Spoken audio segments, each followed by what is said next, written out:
Welcome back to our channel Bharathi vlogs. Finally எங்கள் ஜூனியருக்கு காது குத்தியாச்சு. அதோட வீடியோ தான் பார்க்க போகிறோம். நான் ஏன் ஃபைனலி அப்படின்னு சொல்கிறேன்னா, கிட்டத்தட்ட புள்ள பிறந்ததுலேருந்து முடியோடு தான் சுற்றிட்டு இருக்கான். நார்மலாக இருந்தாலும் பரவாயில்ல, பொம்பளை பிள்ளைங்களுக்கு எவ்வளோ நீட்டு வராதா அப்படின்ற அளவுக்கு அவ்வளோ லென்த்தாக வளர்ந்து போச்சு. அவனுக்கு கஷ்டமும் இல்லையே, எனக்கு ஒரு பக்கம் கஷ்டமாக இருந்தது. அதை வார வைக்கிறதுக்குள்ளே ஒரே போராட்டமாக இருக்கும். ஸோ அது ஃபைனலாக அடிச்சாச்சு அப்படின்ற மாதிரி ஒரு நிம்மதியாக இருந்தது. ஃபர்ஸ்ட் இன்விடேஷன்லேருந்து ஸ்டார்ட் பண்ணலாம். இன்விடேஷன் அடிக்க போகலான்னு சொல்லிட்டு ஒரு 2-3 கடை விசாரித்தோம். இதுக்கு முன்னாடி இருந்த ஏரியாவில் எங்கே இருக்குது எப்படி இருக்குன்னு எல்லாம் தெரியும். பட் இப்போ இருக்கிற ஏரியாவில் எல்லாமே புதுசு. 2-3 கடைலாம் விசாரித்து ஃபைனலாக அடித்து எடுத்துகிட்டு வந்தாச்சு. வந்தவொடனே ஃபஸ்ட்டு யாருக்கு வைக்கணும், குலதெய்வ கோயிலில் வச்சு படைக்கணும் இல்லையா. ஸோ அங்கேயும் போயிட்டு குலதெய்வ கோயிலில் வச்சு நல்லபடியாக படைச்சிட்டு ஊரை நல்லா சுற்றி பார்த்துட்டு அங்கேருந்து கிளம்பியாச்சு. இந்த கோயிலே ரொம்ப அழகாக இருக்கும். நான் ஆல்ரெடி சொல்லியிருக்க விலாகில் சுற்றி வயக்காடு நடுவில் கோயில், காத்தோட்டத்துக்கு பஞ்சமே இல்லை. அவ்வளோ சூப்பராக இருக்கும், ஒரு மாதிரி பீஸ்ஃபுல்லாக இருக்கும். ஆனால் எப்போ போனாலும் அறக்க பறக்க சாமி கும்பிட்டுட்டு கிளம்புற மாதிரியே இருக்குது, உட்காந்து பார்க்குற மாதிரியே இல்லை. நெக்ஸ்ட் டைம் போனால் ட்ரை பண்ணுவோம்.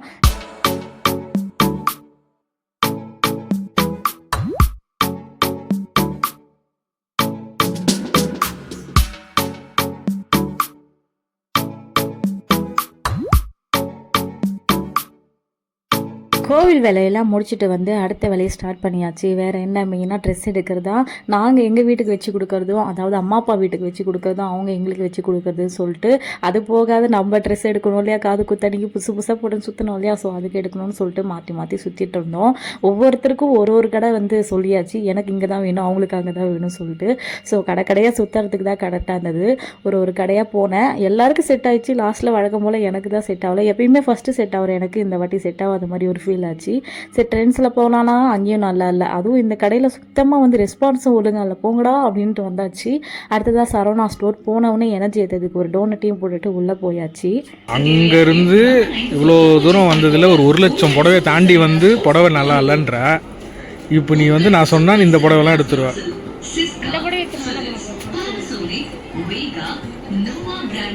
பார்த்துக்கோங்க மக்களே, புருஷங்களோட நிலைமை ரொம்ப பாவம். புடவை கிட்ட போய் பொம்மை கிட்ட போய் புடவை வேலை கேட்கறது என்ன இன்னைக்கு ரொம்ப ஜாம் ஆகுது. கடைசி அந்த செக்ஷனுக்கு வந்திருக்கா மக்களே. தேடன புடவைலாம் இங்கே தான் கிடச்சிருக்கு. அப்போ சூப்பராக இருக்கா. ஸ்டோன் இல்லாமல் வேணும். இதுலேயே அண்ணாச்சிக்கிட்ட சொல்லி மேனுஃபேக்சர் பண்ண சொல்கிறேன். இந்த ஸ்டோனா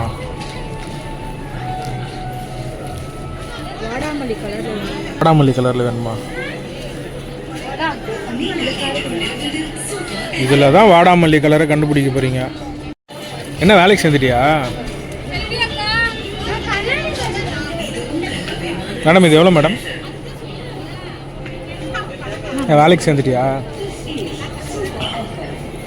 கடைசியாக கேட்டு ஒரு இடத்துல வேலைக்கு சேர்ந்துருக்கா. சரவணா ஸ்டோர் புடவை செக்ஷனுக்கு வந்தீங்கன்னா ஃபஸ்ட்டு செக்ஷனே இவங்க தான். பாரதி விலாக்ஸ் தான் நிற்பாங்க. டிஸ்கவுண்ட்ஸ் தராங்களாம்.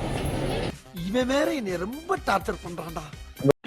வா போகலான்னு சொல்லிட்டா, ஆனாலும் என்னமோ பண்ணிகிட்ருக்கா.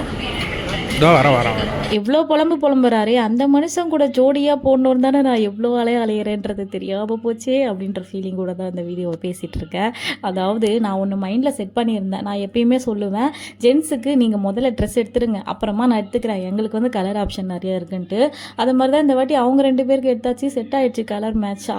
எனக்கு செட்டே ஆகலை. என்னடா இது கொடுமைன்னு சொல்லிட்டு போயிட்டு ஒரு கடையாக சுற்றிட்டு இருந்தேன். லாஸ்ட் வரைக்கும் செட் ஆகலை, வந்துட்டேன். இது நெக்ஸ்ட் டே கூழ் ஊற்றுற ஃபங்க்ஷன். அதாவது கூழ் ஊற்றுறது சாமி கும்பிட்றது. இதை மாதிரி பெரிய ஃபங்க்ஷன், அதாவது கல்யாணம், காது குத்து, அது மாதிரி ஃபங்க்ஷனுக்கு முன்னாடிலாம் சாமி கும்பிடணுமா, பிள்ளையார் கும்பிட்றது, பெருமாள் கும்பிட்றது, கூழ் ஊற்றுறதுன்னு. இதெல்லாம் நான் இங்கே தான் ஃபஸ்ட் டைம் கேள்விப்படுறேன். அதாவது எங்கள் மாமியார் வீட்டில் கல்யாணத்துக்கு முன்னாடி ஒரு வாட்டி கும்பிட்டுருக்காங்க கல்யாணத்துக்காக. அது எனக்கு அவ்வளோவா தெரியல. வந்ததுக்கப்புறம் இதான் ஃபர்ஸ்ட் டைமா. ஸோ என்னெல்லாம் பண்ணுறாங்கன்னு சொல்லிட்டு உட்காந்து சைட்லேருந்து நோட் பண்ணிட்டு இருந்தேன். அவங்க தான் ஃபுல் அண்ட் ஃபுல் செஞ்சுட்டு இருந்தாங்க.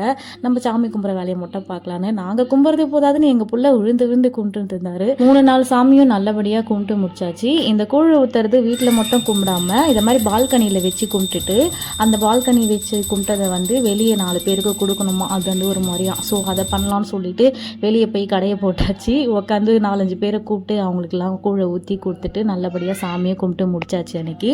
இதை மாதிரி ப்ரொசீஜர் உங்கள் வீட்டில் எதனா இருக்கான்றதை கமெண்ட்டில் ஷேர் பண்ணுங்கள். இதை மாதிரி பெரிய ஃபங்க்ஷன், காது குத்து, கல்யாணத்துக்கு முன்னாடிலாம் இந்த வேலையை நாங்கள் கண்டிப்பாக செய்வோம். அது மாதிரி எதனா இருந்தால் கமெண்ட்டில் ஷேர் பண்ணுங்கள்.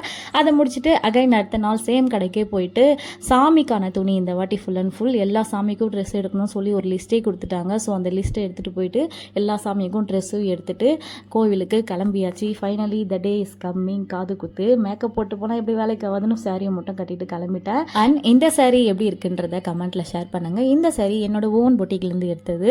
என்னம்மா பொட்டிக் வச்சுட்டு இதெல்லாம் அலையிறியே அப்படின்னு சொல்லிட்டு கேட்குறது எனக்கு புரியுது.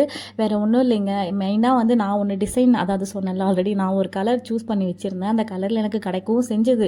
பட் என் நேரம் அது வந்து டேமேஜாக இருக்கிறதுனால லாஸ்ட் மினிட்ல யூஸ் பண்ண முடியாமல் போச்சு. அதுக்கப்புறமா வேறு டிசைனை சொல்லி அதை வர வச்சு ஃபைனலாக ப்ளவுஸ் எல்லாம் ஒரு மாதிரி தச்சு ரெடி பண்ணியாச்சு. வெளியே தேடினியம்மா ஏன் எடுக்கலன்னு நீங்கள் கேட்குறதும் புரியுது. வெளியே நான் தேடினேன், பட் என்னோட பட்ஜெட்டில் வரவே இல்லை. நார்மல் சாரீ, அதே சாரீ நான் 1000 ரூபாய்க்கு விற்கிறேன், நீங்கள் என்னடா 2000 ரூபாய்க்கு விற்கிறீங்கன்ற மாதிரி தான் எனக்கு ஃபீல் ஆச்சு. அதனால் வெளியே வேலைக்கு ஆகாதுன்னு கிளம்பியாச்சு. சரி அதை விடுங்க, இதை பாருங்கள். என்னதான் முகத்தில் சிரிப்பு இருந்தாலும் குழந்தை அழுவும் போது பார்க்குறதுக்கு ரொம்ப கஷ்டமாக போயிடுச்சு.